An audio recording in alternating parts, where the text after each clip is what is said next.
দেশের পবিত্র সুরধনী গঙ্গা নদীতে মন্ত্রী সেনাপতি কোথায় থাকেন আমার পিতা? পিতা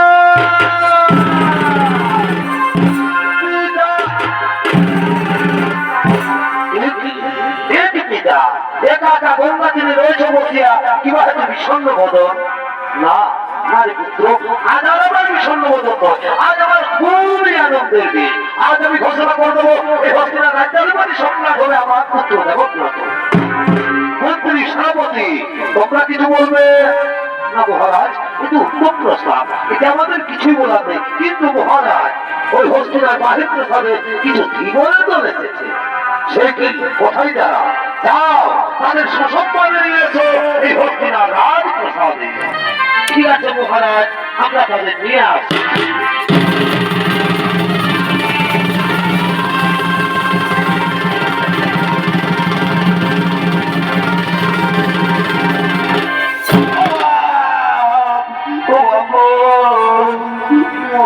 বেটাই রে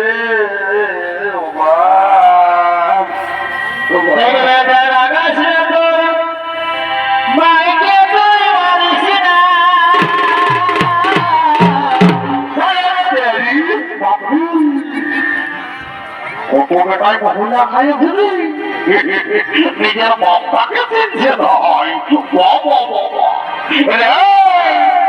বল আই দেখছি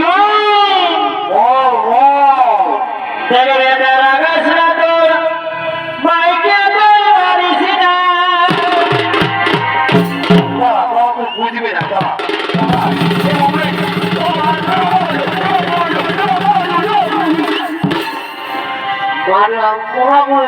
পরে পরে ছেলে আমি তারা এই জন্য তোকে আমি খাওয়াই মহাই বড় করেছি, তারা পুরো আমায় আজ রয়েছি, তারা এখন আমার গায়ে দেবো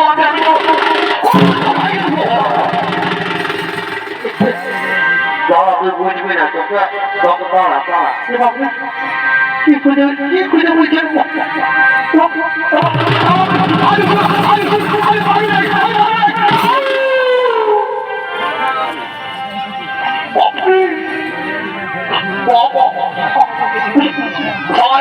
খাওয়াই বড় করেছি আর জায়গা বলি আই দেখছো কি বলছি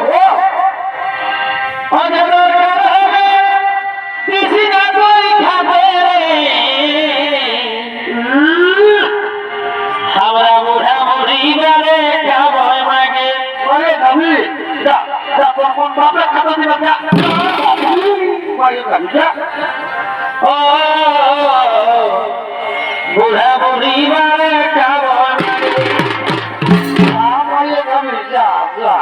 আমি কোন বলি নাই তো শুধাইছি 28 বছর বিয়া করা হলো, দুদিন জেলার বই হইল, কোনটাকে কোনদিন দেখতেই পারলি নাই।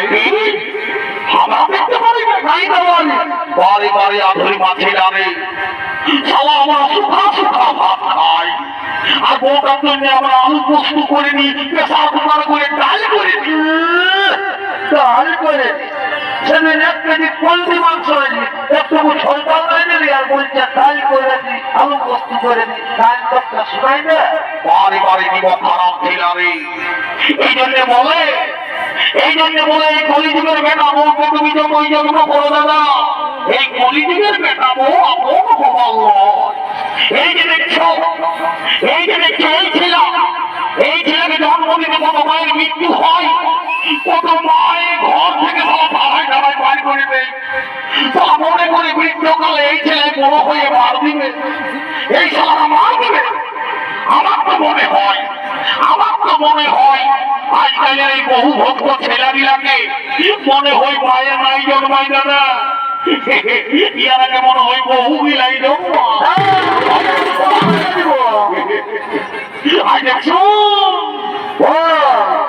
আমি কোন বলি নাই শুধাইছি আছে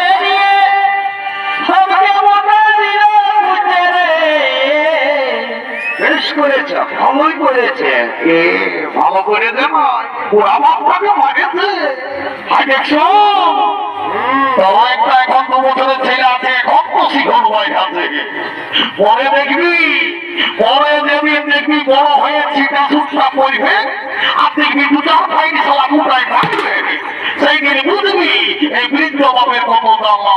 হয় দেখছো আমার সোনার মানিক থাকিস দুধে ভাবে, ও সোনারে তুই সোনা থাকিস দুধে ভাবে।